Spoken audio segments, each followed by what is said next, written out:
Hello बच्चों, मैं मनीष शर्मा आप सभी का कंसेप्ट वेव एकेडमी के ऑनलाइन प्लेटफॉर्म पर स्वागत करता हूं। तो प्यारे बच्चों, हमने पिछले लेक्चर में चैप्टर शुरू किया था काइनेमेटिक्स का, मोशन इन वन डे। क्या शुरू किया था? Motion in one day.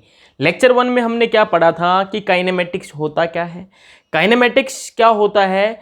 Kinematics में हम केवल किसकी बात करते हैं? मोशन के, ऑब्जेक्ट के मोशन की बात करते हैं, जिसमें हम मोशन किस वजह से हुआ है इसकी बात नहीं करेंगे, बिल्कुल भी कोजो मोशन की बात यहाँ नहीं करते।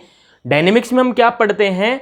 मोशन की हम बात करेंगे, स्टडी ऑफ मोशन हम पढ़ेंगे वहाँ पे, लेकिन किसके कारण मोशन हुआ है, कोजो मोशन क्या है, वो सब हम डायनेमिक्स में पढ़ेंगे। तो काइनेमेटिक्स में हमने मोशन इन 1D शुरू किया था। लेक्चर 1 में हमने डिस्कस किया था कि स्टेट ऑफ रेस्ट क्या होता है, स्टेट ऑफ मोशन क्या होता है, फ्रेम ऑफ रेफरेंस क्या होता है। किसी बॉडी का जो स्टेट है वो रेस्ट है या मोशन है, वो हम फ्रेम ऑफ रेफरेंस के अकॉर्डिंग ही बता पाते हैं। उसके बाद हमने डिस्टेंस एंड डिस्प्लेसमेंट की बात की थी। तो आज हम लेक्चर में न्यूमेरिकल्स करने वाले हैं, और न्यूमेरिकल्स जो होंगे वो बेस्ड होंगे distance and displacement. Numericals based on distance and displacement, ठीक है। Numericals based on distance displacement की बात करने वाले। एक न्यूमेरिकल हमने कल किया था, तो अगला न्यूमेरिकल देखेंगे सभी। पिछली क्लास में हमने कर लिया था न्यूमेरिकल एक, ठीक है। क्वेश्चन क्या है?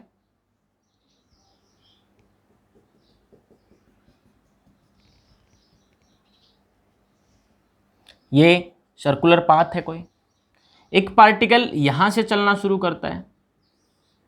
ये O है, ये A पॉइंट है, ये OA वेक्टर है। OA वेक्टर मतलब पोजीशन वेक्टर किसका? A का। किसके रिस्पेक्ट में? सेंटर के रिस्पेक्ट में। अब पार्टिकल यहां से यहां जा चुका है भाई। कहां जा चुका है? B पॉइंट पे जा चुका है, ठीक है। ये पोजीशन वेक्टर होगा, OB वेक्टर होगा, ठीक है। ये B पॉइंट का पोजीशन वेक्टर है O के रिस्पेक्ट में। क्लियर है सबको बात? अब इस क्वेश्चन में उसने आपसे पूछा है find distance and displacement, find distance and displacement from A to B, from A to B। A से B में आपको डिस्टेंस और डिस्प्लेसमेंट दोनों बताने हैं। क्लियर है बात? कोई दिक्कत यहां तक? तो प्यारे बच्चों ध्यान देना बात पे। हमने बात की थी डिस्टेंस क्या होता है? एक्चुअल पाथ लेंथ होती है। क्या होती है? एक्चुअल पाथ लेंथ, जो कि ऑब्जेक्ट ने कवर किया है, एक्चुअल पाथ लेंथ। अगर एक्चुअल पाथ लेंथ की बात करें तो ये वाली एक्चुअल पाथ लेंथ है उसकी। तो डिस्टेंस क्या होगा? डिस्टेंस क्या होगा भाई? डिस्टेंस जो होगा, लेंथ ऑफ आर्क AB, जो AB आर्क है उसकी जो लेंथ है वही डिस्टेंस होगा, क्योंकि एक्चुअल पाथ यही तो है ऑब्जेक्ट का। सबको समझ में आ रही है बात? और ये जो एंगुलर डिस्प्लेसमेंट है ये थीटा हुआ भाई। A पोजीशन से B पोजीशन तक ऑब्जेक्ट गया है, तो ये जो थीटा यहाँ पे ये एंगुलर डिस्प्लेसमेंट है उसका। क्या है? Angular displacement. और रेडियस जो है वो रेडियस R है। क्या है? रेडियस O से A और O से B कितना है? R है। OA वेक्टर का मैग्नीट्यूड भी R है, OB वेक्टर का मैग्नीट्यूड भी R है। देखो प्यारे बच्चों, ये वेक्टर का यूज हम यहाँ पे करेंगे, और जिसने भी वेक्टर चैप्टर नहीं पढ़ा है डिस्क्रिप्शन में आपको मिल जाएगा, लिंक मिल जाएगा डिस्क्रिप्शन में वेक्टर चैप्टर का। 2-3 लेक्चर जो है वेक्टर के वो कवर करो, वेक्टर के बारे में पढ़ो पहले, उसके बाद ही यहाँ पे आए, क्योंकि वेक्टर के बिना समझ में नहीं आने वाला बिल्कुल भी। क्लियर है? तो हम डिस्टेंस की बात कर रहे थे। डिस्टेंस क्या होगा? Length of arc AB। अभी जो लेंथ होती है आर्क की वो होती है R इंटू थीटा। क्या होती है? R into theta. Radius into में ये एंगुलर डिस्प्लेसमेंट। बोलो, बात आई समझ में? ये होता है आपका डिस्टेंस। आर थीटा यहाँ पे AB आर्क की लेंथ है। और ध्यान देना सभी को, जो यहाँ पे थीटा है ये रेडियन में रखना है। किस में रखना है? रेडियन में रखना है। कभी इसको डिग्री में पुट कर दो, रिजल्ट गलत आएगा। इसमें पुट करना है, रेडियन में पुट करना है। क्लियर है बात? कोई दिक्कत? तो ये डिस्टेंस की बात हमने कर ली, ठीक है। अब हम बात करते हैं डिस्प्लेसमेंट की। डिस्प्लेसमेंट क्या होगा? हमने क्या पढ़ा था कि इनिशियल पोजीशन से फाइनल पोजीशन के बीच का जो शॉर्टेस्ट पाथ होता है वही डिस्प्लेसमेंट होता है। और शॉर्टेस्ट पाथ क्या होता है? शॉर्टेस्ट पाथ तो स्ट्रेट लाइन होती है। A से B मिलाने वाली, A को B से मिलाने वाली स्ट्रेट लाइन कौन सी होगी भाई? ये होगी। बोलो, ये इसको बोल देते हैं हम ए बी वेक्टर, ए से बी है तो ए बी वेक्टर है। बोलो आपको क्या चाहिए, ए बी वेक्टर का मैग्नीट्यूड चाहिए, क्योंकि आपको डिस्प्लेसमेंट निकालना। डिस्प्लेसमेंट ए से बी डायरेक्ट स्ट्रेट लाइन कौन सी है, ए से बी है, ए बी वेक्टर का मैग्नीट्यूड। तो हम लिख सकते हैं यहाँ पे, तो डिस्प्लेसमेंट होगा वो क्या होगा, ए बी वेक्टर का मैग्नीट्यूड होगा। और मैग्नीट्यूड हम निकालना सीख चुके हैं, पिछले जो चैप्टर में हमने कवर किया था, वेक्टर में हमने सीखा था, ट्रायंगल ऑफ वेक्टर एडिशन हमने पढ़ा था, वहां हम रिजल्टेंट भी निकालते हैं, दो वेक्टर का रिजल्टेंट भी वहां पे निकालते हैं और रिजल्टेंट का मैग्नीट्यूड हम फाइंड करते हैं। ठीक है, अभी ध्यान देना बात पे, बिल्कुल आराम से समझना, बिल्कुल रिलैक्स हो गए। बहुत इजी है मेथड, बहुत आसान चीजें हैं, बिल्कुल दिमाग भी यहां होना चाहिए, ध्यान भी यहां होना चाहिए और नजरें भी यहां होनी चाहिए सबकी। ये मैं इरेज कर रहा हूं ऊपर से, ये जो डिस्टेंस, ये एक बार स्क्रीनशॉट ले लो इसका, ताकि आप नोट कर पाओ इसको। मैं इरेज कर रहा हूं इसको। हम निकाल रहे हैं डिस्प्लेसमेंट, डिस्टेंस हम निकाल चुके हैं।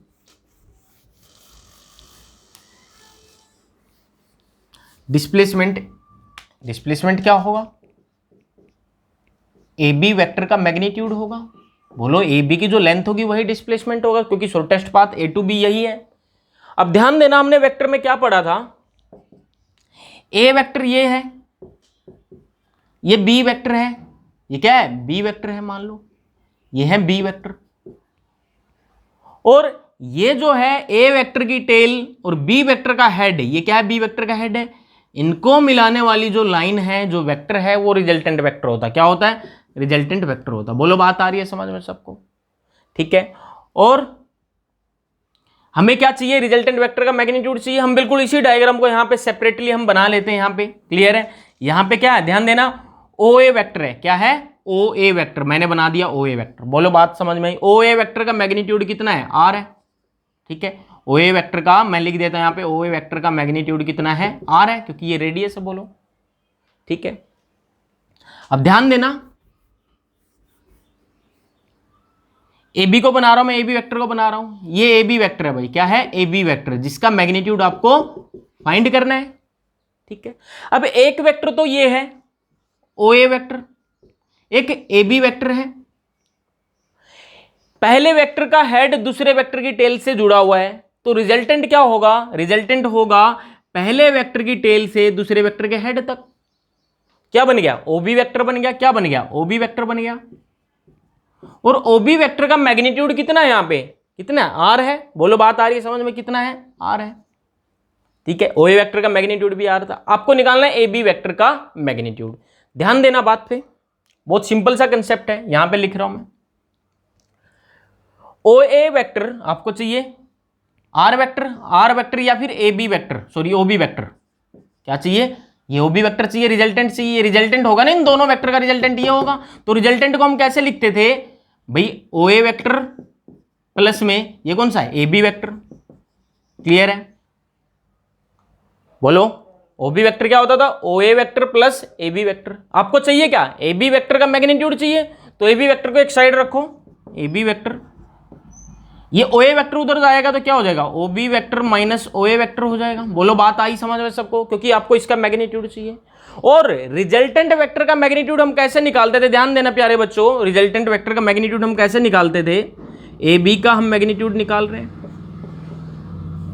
क्या करते थे, पहले वेक्टर के मैग्नीट्यूड का स्क्वायर प्लस दूसरे वेक्टर के मैग्नीट्यूड का square plus 2 into vector A का मैग्नीट्यूड इंटू में वेक्टर बी का मैग्नीट्यूड इंटू कोस थीटा। यही तो निकाला था हमने रिजल्टेंट, याद करो सभी, a square plus B square plus 2ab cos theta, यही तो किया था जब हम बात कर रहे थे ए वेक्टर की, और ये बी वेक्टर था और ये रिजल्टेंट वेक्टर था। रिजल्टेंट वेक्टर कैसे निकलता था, A vector plus B vector, sorry a square plus B square plus 2ab cos theta. और एंगल क्या होता था बेटा, ये थीटा एंगल होता था। समझ में आ रही सबको बात, ठीक है।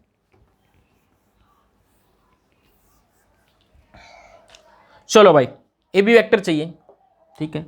ओ बी वेक्टर कौन सा है सर, ये है आर के, इसका मैग्नीट्यूड कितना, ओ बी वेक्टर का आर है, तो आर का स्क्वायर प्लस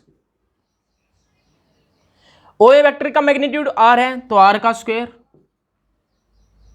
यहां माइनस है, ध्यान देना माइनस है, तो a square plus B square minus 2ab cos theta लगाएंगे, तो minus 2ab cos theta, cos theta. बोलो ए भी कितना है, आर है, बी भी कितना है, आर है, कोस थीटा क्या निकालना है, कोस थीटा है। कोस थीटा कैसे निकलेगा, ध्यान देना बात पे, बहुत सिंपल सा कंसेप्ट है, वेक्टर में पढ़ चुके हैं। पहले तो कोस थीटा को अभी कोस थीटा ही रखो आप, ये कितना हो जाएगा भाई, R square plus R square 2r², ये -2r² कोस थीटा। बोलो यहां से भाई 2r² कॉमन आ गया, 1 - कोस थीटा बचा, इतना बचा 1 - कोस थीटा। ये बस समझना भाई, बहुत इंपॉर्टेंट है। अब यहां पे क्या है, 2r² है, ये 1 - कोस थीटा है। ट्रिग्नोमेट्री में एक प्रॉपर्टी होती है भाई, एक आइडेंटिटी होती है, 1 - कोस 2 थीटा होता है 2 sin² थीटा। क्या होता है, 1 - cos 2 theta equal to 2 sin² theta होता है। अब यहां पे तो अपने पास 1 - कोस थीटा है, जब यहां 2 थीटा था तो यहां पे कितना आ गया था, यहां पे 2 थीटा था तो यहां पे थीटा आ गया था, मतलब हाफ हो गया था एंगल। यहां पे क्या है, थीटा है तो कितना हो जाएगा, θ/2 हो जाएगा, कितना हो जाएगा, θ/2, 2r² as it is 1 - cos theta को लिख दिया हमने 2 sin θ/2। बोलो क्योंकि थीटा है तो यहां पे θ/2 आ जाएगा, यहां 2 थीटा था तो थीटा आ गया था। बोलो आ रही है बात समझ में सबको, कोई दिक्कत यहां तक? चलो भाई आगे, ये भाई 2 2 जा 4 हो गया। बोलो 2 2 जा 4, 4 बाहर आएगा, स्क्वायर रूट से बाहर आएगा तो 2 बन जाएगा, r² आएगा तो r बन जाएगा। बोलो आ रही है बात समझ में? और अंदर कितना रहेगा भाई, ये सॉरी sin² थीटा होता है ना, तो यहाँ पे स्क्वायर और लगाओ, तो sin² θ/2 का डिफरेंशिएशन, सॉरी क्या बोलते हैं उसको, स्क्वायर रूट क्या होगा, sin θ/2। तो भाई ए बी वेक्टर का जो मैग्नीट्यूड था वही तो डिस्प्लेसमेंट था, तो डिस्प्लेसमेंट कितना आया, 2r sin θ/2। बोलो बात समझ में आई सबको या नहीं आई? जिसको समझ नहीं आया एक बार फिर बैक करके वीडियो को, फिर पीछे से देखे वीडियो को, दोबारा ध्यान से देखे इसको, और जिसको जो भी डाउट है कमेंट बॉक्स में जरूर लिखे। तो डिस्प्लेसमेंट निकालना इतना आसान नहीं था, जब तक आसान नहीं होगा डिस्प्लेसमेंट निकालना, जब तक आप वेक्टर नहीं पढ़े होंगे। अगर आपने वेक्टर चैप्टर पढ़ लिया है तो ये बिल्कुल ईजी हो जाएगा इसको सोल्व करना। बोलो बात आ रही है समझ में? ठीक है, चलो आगे बढ़ते हैं। हो गया नोट, ये स्क्रीनशॉट ले लो इसका, डिस्प्लेसमेंट आ गया, डिस्टेंस पहले हमने निकाल दिया था r थीटा। ठीक है, अगला क्वेश्चन देखेंगे।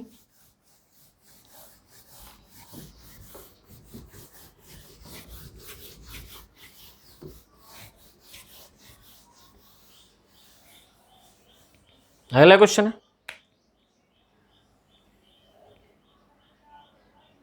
ये सेंटर है, ये पॉइंट ए है, ये बी है, ये सी है, ये डी है, ये रेडियस दी है भाई इसकी आर, ये भी आर, ये भी आर, ये भी आर। पूछा क्या है क्वेश्चन में, पूछा क्या है, find displacement and distance, find displacement distance.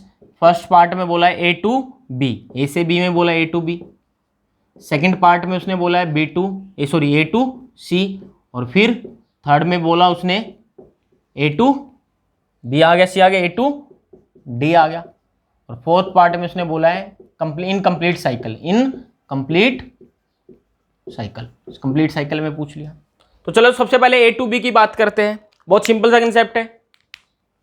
ए से बी जाएगा तो डिस्टेंस कौन सा होगा भाई, एक्चुअल पाथ यही है उसका।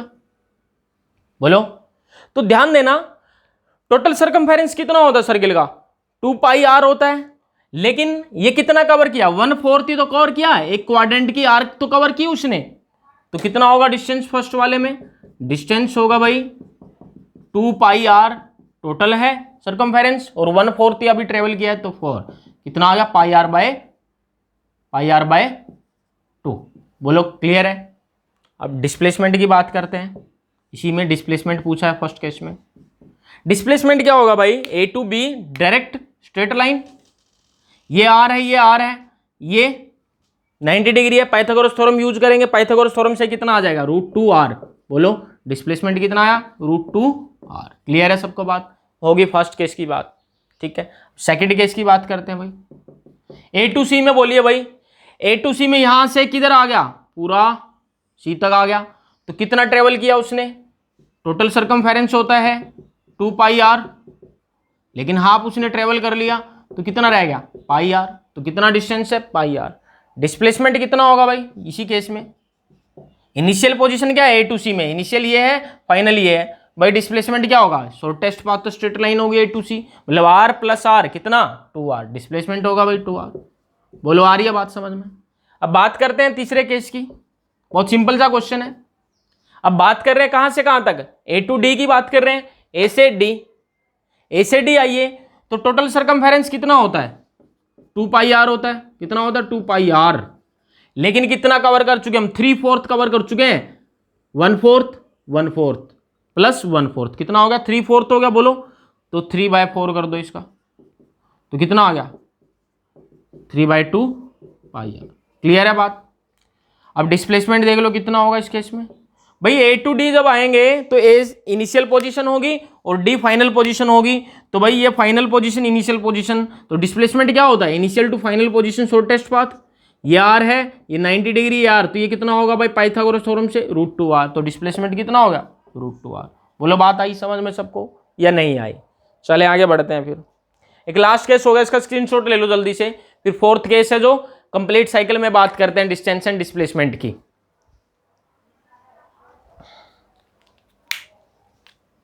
चलो भाई कंप्लीट साइकिल में क्या होगा, जब साइकिल कंप्लीट हो जाएगा भाई तो डिस्टेंस कितना होगा सरकमफेरेंस के इक्वल, मतलब 2 पाई आर, क्योंकि पूरा कवर कर चुका है। डिस्प्लेसमेंट कितना होगा, आंसर आ गया होगा सबका कितना 0। क्यों 0 हुआ, क्योंकि यहां से चला था वापस कहीं आ गया यहीं पे आ गया, तो इनिशियल पोजीशन भी यही फाइनल पोजीशन भी यही, तो दोनों के बीच का शॉर्टेस्ट पाथ 0 होगा क्योंकि सेम एक ही पॉइंट पे है दोनों इनिशियल और फाइनल पोजीशन। क्लियर है बात। चलो अगला क्वेश्चन देखते हैं, नोट कर लो जल्दी से इसको।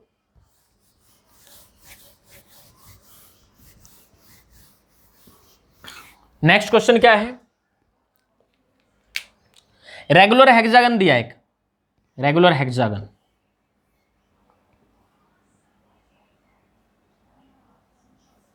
रेगुलर हेक्सागन का मतलब होता है भाई रेगुलर वर्ड यूज हुआ है तो भाई साइड्स क्या है सारी इक्वल लेंथ है, कितना भाई ये भी एल ये भी एल ये भी एल ये भी एल ये भी एल और ये भी, सारी साइड कितनी इक्वल है।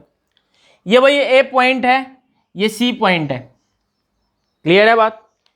तो उसने बोला find distance and displacement from A to C. A to C में पूछ ले बेटे ए से सी में कि डिस्टेंस और डिस्प्लेसमेंट क्या होगा। भाई डिस्टेंस तो सबको पता, सिंपल सी बात है, एक्चुअल जो पाथ होगा उसका वही डिस्टेंस होगा। ए से बी, ये बी पॉइंट था भाई, ए से बी कितना डिस्टेंस एल, और बी से सी गया है एल प्लस एल कितना 2l, डिस्टेंस होगा 2l। डिस्प्लेसमेंट की बात करते हैं जो कि बहुत इंपॉर्टेंट है, कैसे निकलेगा डिस्प्लेसमेंट। डिस्प्लेसमेंट क्या है, एक वेक्टर क्वांटिटी है। डिस्प्लेसमेंट क्या होगा भाई, इनिशियल और फाइनल पोजीशन के बीच का शॉर्टेस्ट पाथ। सर ये हो गया, ये जो वेक्टर है ये डिस्प्लेसमेंट वेक्टर है ए टू सी। अभी कुछ लोगों का आंसर आया होगा सर √2l हो गया, कितना हो गया √2l, क्योंकि ये एल है ये √2l हो गया पाइथागोरस थ्योरम से। पाइथागोरस थ्योरम कहां लगाओगे, जब राइट एंगल ट्रायंगल होगी, लेकिन ये एंगल राइट एंगल नहीं है। बोलो ये एंगल राइट एंगल नहीं है। तो भाई ए से बी वेक्टर ए बी है, बी से सी वेक्टर बी सी है, तो दोनों के बीच का एंगल क्या होता है। बोलो क्या ये दोनों के बीच का एंगल है, नहीं बिल्कुल नहीं, क्योंकि मैंने वेक्टर में बताया था कि वेक्टर दो वेक्टर्स के बीच का एंगल कैसे निकालते हैं हम, या तो टेल के बीच एंगल बनेगा या हेड के बीच में बनेगा। कैसे, टेल से टेल मिला, जैसे ए बी वेक्टर को मैं यहां शिफ्ट कर देता हूं, ये मैंने शिफ्ट कर दिया मान लो ए बी वेक्टर, ठीक है। अब ये एंगल कितना होगा, ध्यान देना बात पे, ध्यान देना। अभी हम मैथ्स में क्या पढ़ते हैं, मैथ्स में हमने पिछली छोटी क्लासेज में पढ़ा होगा कि किसी भी रेगुलर पॉलीगन का जो एक्सटर्नल एंगल होता है, इच एक्सटर्नल एंगल कितने डिग्री का होता है भाई सबको पता है, 360/n। n बेटे नंबर ऑफ साइड्स होती हैं, हेक्सागन है तो n कितना होगा 6 होगा, यहाँ पे n कितना है 1 2 3 4 5 6 6 साइड है। इच एक्सटीरियर एंगल निकालने के लिए क्या करते हैं, 360 को नंबर ऑफ साइड से डिवाइड करते हैं, तो नंबर ऑफ साइड कितनी है 6 है,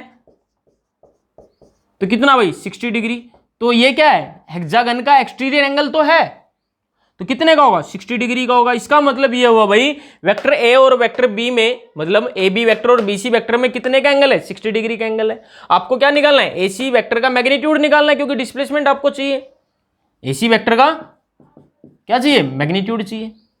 अभी दो वेक्टर का रिजल्टेंट का मैग्नीट्यूड आपको निकालना आता है, क्या होता है A square plus B square plus 2ab cos theta. A कितना भाई एल स्क्वायर प्लस ये कितना है एल स्क्वायर प्लस 2ab, 2 ए कितना है एल है, बी भी कितना है एल है, तो एल स्क्वायर हो गया cos थीटा cos 60। बोलो बात आई समझ में सबको। तो भाई ये हो जाएगा L square plus L square 2l square, उधर कितना 2l स्क्वायर, cos 60 की वैल्यू 1/2 होती है, 2 से 2 कैंसिल आउट, तो कितना √3l स्क्वायर, तो √3 और l स्क्वायर स्क्वायर रूट से बाहर कितना l, तो डिस्प्लेसमेंट कितना आया भाई √3l। अभी देखो मैं ये तो स्कूल एग्जाम में अगर आपको करना है तो पूरा कंप्लीट सोल्व करना पड़ेगा, लेकिन इसके लिए आपको एक ट्रिक बता देता हूं मैं। जब भी बेटा दोनों वेक्टर इक्वल दिए, इक्वल मैग्नीट्यूड के हैं, दो वेक्टर जब इक्वल मैग्नीट्यूड के हैं, दो वेक्टर जब इक्वल मैग्नीट्यूड के, मान लो ए वेक्टर और बी वेक्टर दोनों इक्वल मैग्नीट्यूड के हैं, ठीक है, मैग्नीट्यूड मैंने बोल दिया ए बोल दो या बी बोल दो क्योंकि इक्वल है दोनों का, ठीक है। तो और दोनों वेक्टर के बीच का एंगल अगर थीटा है, और थीटा कितना है मान लो 60 डिग्री है, कितना है 60 डिग्री, तो रिजल्टेंट जो होगा, रिजल्टेंट होगा भाई √3 time of A, √3 time of A का मैग्नीट्यूड लिख दो, बी का, क्योंकि दोनों बराबर है। अगर थीटा होगा बेटे 90 डिग्री तो रिजल्टेंट आएगा बेटे √2 टाइम ऑफ ए। अगर थीटा होगा 120 डिग्री तो रिजल्टेंट आएगा कितना, ए के बराबर ही आएगा, रिजल्टेंट कितना ए के बराबर ही आएगा। सोल्व किया, इसी से सोल्व किया हमने, लेकिन डायरेक्ट हमने इसको याद रख लिया। अगर दोनों वेक्टर का मैग्नीट्यूड इक्वल है, एंगल 60 डिग्री है, तो कितना आएगा √3 टाइम ऑफ मैग्नीट्यूड किसी भी एक वेक्टर का। अब यहां पे यही तो चीज थी, एल और एल दोनों वेक्टर के मैग्नीट्यूड बराबर थे और थीटा कितना था दोनों के बीच में 60 था, तो हमने डायरेक्ट भी लिख सकते, कॉम्पिटिटिव एग्जाम में होता तो डायरेक्ट लिखते हम कितना √3l। बोलो बात आई समझ में सबको या नहीं आई। चले आगे, नोट कर लो इसको, स्क्रीनशॉट ले लो इसका जल्दी से। फिर अगला क्वेश्चन देखते हैं। आईआईटी में आया हुआ क्वेश्चन है जिसको हम अभी जेई एडवांस बोलते हैं। आईआईटी का क्वेश्चन है, बहुत सिंपल सा लड्डू सा क्वेश्चन था बिल्कुल। क्वेश्चन क्या था भाई, ये सेमी सर्कुलर पाथ दिया भाई, सेमी सर्कुलर पाथ है, और ये जो रेडियस है इसकी भाई, ये रेडियस है 0.1 मीटर, कितनी है 0.1 मीटर। तो बोल दिया भाई डिस्टेंस एंड डिस्प्लेसमेंट बताइए, डिस्टेंस क्या होगा और डिस्प्लेसमेंट क्या होगा। ये भाई आईआईटी का क्वेश्चन है, जे एडवांस जिसको हम बोलते हैं अभी। तो डिस्टेंस क्या होगा भाई, एक्चुअल पाथ कितना है πr, क्योंकि सेमी सर्कुलर केवल पूरे सर्किल का आधा ही उसने ट्रेवल किया ना, पूरे सर्किल का सर्कमफेरेंस 2πr होता है, उसने कितना ट्रेवल किया πr, तो पाई 3.14 है, r की वैल्यू बेटे 0.1, तो कितना आ गया 0.314 मीटर। क्लियर है। डिस्प्लेसमेंट की ओर बात कर लेते हैं। डिस्प्लेसमेंट क्या होगा बेटा, initial position A final B है, और इनिशियल और फाइनल पोजीशन को मिलाने वाली लाइन कौन सी है, ये क्या है डायमीटर है, डायमीटर मतलब ट्वाइस ऑफ आर, तो कितना हो जाएगा 2 × 0.1 मतलब 0.2 मीटर। बोलो बात आई समझ में, कितना लड्डू सा हलवा सा क्वेश्चन आया था। क्लियर है, कंसेप्ट क्लियर होने चाहिए, सब क्वेश्चन ईजी है। फिर हो गया नोट, चलो भाई आगे बढ़ते हैं, एक लास्ट क्वेश्चन कर लेते हैं आज का, लास्ट क्वेश्चन कर लिया जाता है आज का।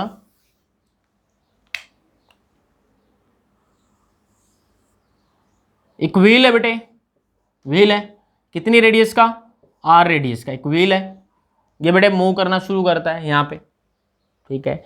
हाफ साइकिल में बोला, हाफ साइकिल में डिस्प्लेसमेंट कितना होगा, हाफ साइकिल में डिस्प्लेसमेंट पूछा है, डिस्प्लेसमेंट बताइए, हाफ साइकिल में डिस्प्लेसमेंट क्या होगा। ध्यान देना, हाफ साइकिल बाद कहाँ होगा, यहां कहीं होगा, मान लो ये यहां कहीं होगा। बोलो ये पॉइंट जो था ये पी पॉइंट था मान लो, ठीक है। अब ये हाफ साइकिल में पी पॉइंट कहाँ होगा भाई, ऊपर जा चुका होगा यहाँ पे, इसको पी डैश बोल देते हैं, क्योंकि हाफ साइकिल हुआ, अगर पूरा साइकिल होता तो पी पॉइंट कहाँ होता, यही नीचे होता, ठीक है। अभी भाई डिस्प्लेसमेंट कैसे निकालेंगे, किसी एक पर्टिकुलर पॉइंट के रिस्पेक्ट में निकालेंगे। अब पी पॉइंट यहां था, यहां से वहां जा चुका भाई, तो ये होगा ना इनिशियल और फाइनल पोजीशन को मिलाने वाली लाइन, ये डिस्प्लेसमेंट होगा। ये कितना भाई, डायमीटर है 2r है, ये कितना होगा, हाफ साइकिल में डिस्टेंस कितना ट्रेवल कर लेगा ये व्हील, πr, कितना πr, मतलब हाफ सर्कमफेरेंस का सर्किल क्या हाफ डिस्टेंस ट्रेवल कर लेगा, मतलब πr। आपको निकालना क्या बेटे, पीपी डैश निकालना, मतलब डिस्प्लेसमेंट क्या है, पीपी डैश। भाई पाइथागोरस थ्योरम ये 90 डिग्री है, पाइथागोरस थ्योरम लगा सकते हैं हम क्या, पाई आर का स्क्वायर प्लस ये कितना है 2r का स्क्वायर। आगे भी लिख सकते हैं 2ab cos थीटा, थीटा यहां पे बेटा 90 है, दोनों वेक्टर का बीच का एंगल कितना है 90 है, तो cos 90 0 होता है, वो लिखने की जरूरत नहीं थी, हमने डायरेक्ट पाइथागोरस थ्योरम लगाई है। ये हो जाएगा pi square R square plus 4r square. Clear है? तो आर स्क्वायर बेटे कॉमन लेके बाहर लिया हमने, तो आर स्क्वायर स्क्वायर रूट से बाहर आएगा आर, अंदर कितना बचा pi square plus 4, pi square plus 4। बोलो बात आई समझ में सबको या नहीं आई? तो बेटा डिस्टेंस एंड डिस्प्लेसमेंट की बात कर चुके हैं। पिछले लेक्चर में हमने डिस्टेंस और डिस्प्लेसमेंट में डिफरेंस हमने पढ़ा था, बहुत इंपॉर्टेंट, आप देखना पिछला लेक्चर जरूर देखना जिसने नहीं देखा है। उसके बाद हमने न्यूमेरिकल्स कंप्लीट कर लिए, ठीक है। अब आपके पास जो भी बुक है वहां से डिस्टेंस एंड डिस्प्लेसमेंट के आप क्या करेंगे, क्वेश्चन प्रैक्टिस करेंगे। जिसको जो भी डाउट है मैं डिस्क्रिप्शन में व्हाट्सएप नंबर डाल रहा हूं, फोटो क्लिक की क्वेश्चन की मेरे पास सेंड कर दिया, कोई दिक्कत वाली बात नहीं, जैसे मैसेज सीन करूंगा आपका रिप्लाई जरूर दूंगा, ठीक है। तो आज के लिए इतना बहुत है, और जो भी चैनल पर नया चैनल को सब्सक्राइब करिए। जो भी आपके क्लासमेट्स हैं उनको आप इस वीडियो को और जो पिछली वीडियो जो है उसको शेयर करिए अपने फ्रेंड्स में, जो आपके क्लासमेट्स आपकी क्लास में है, ठीक है। जो जेई मेंस की, जे एडवांस की या नीट की तैयारी कर रहे हैं, या फिर क्लास 11th के लिए, क्लास 11th में जो बच्चे हैं उनको आप इस वीडियो को या पिछली वीडियो को आप क्या करिए, शेयर करिए उनके साथ, ठीक है। जो भी डाउट होगा, देखो जो भी डाउट होगा हम ऑफलाइन में बात करेंगे, एक दिन फ्री ऑफलाइन क्लास भी होगी आप सबकी। क्लियर है बात? सैटरडे या संडे वीकेंड पे मैं एक क्लास ऑफलाइन लूंगा, जो पूरे वीक में जो भी काम होगा उसके डाउट हम डिस्कस करेंगे, ऑफलाइन डिस्कस करेंगे, ठीक है। तो अपने फ्रेंड्स में शेयर करो वीडियो को, ज्यादा से ज्यादा बच्चों तक पहुंचाओ जो पढ़ने वाले हैं। और मैं इसके लिए कोई भी चार्ज आपसे नहीं लूंगा, ना ही ऑफलाइन का और ना ही यहाँ पे, ठीक है। तो आज के लिए इतना बहुत है, थैंक यू सो मच।